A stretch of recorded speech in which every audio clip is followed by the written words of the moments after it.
আম্মু। কি ব্যাপার? আমি তো কিছুই বুঝলাম না। এই ছেলেটা কি যে এই ছেলের ছবি দিয়ে তুই তোর পুরো রুমটা সাজায় ফেলছি? এই তুই আবার প্রেমে টেমে পড়িস নাই তো? তুমি কি পাগল? তুমি এই ছেলেকে চিনো না? ও তো ইন্টারন্যাশনাল ক্রাশ, আমারও ক্রাশ। তুমি পুষ্পা মুভি দেখছো? আল্লু অর্জুন। ও দেখছি তো, ওই ছেলেটা এই ছেলেটা। দেখ আমি একদম চিনতে পারি। এই শোন, খেতে আয়, তাড়াতাড়ি খেতে আয়, খাবার দিয়েছি, তাড়াতাড়ি আয়।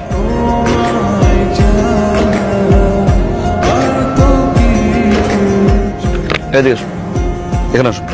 বলেন। কি লিখছো এগুলো? কেন আপনি? সরি, তুমি তুমি পড়তে পারো না? মুখে বলো। ওকে, ডিয়ার লিডার, আমি এত ঘোড়ায় পেঁচার কথা বলতে পারি। যা বলি সোজা সাপ।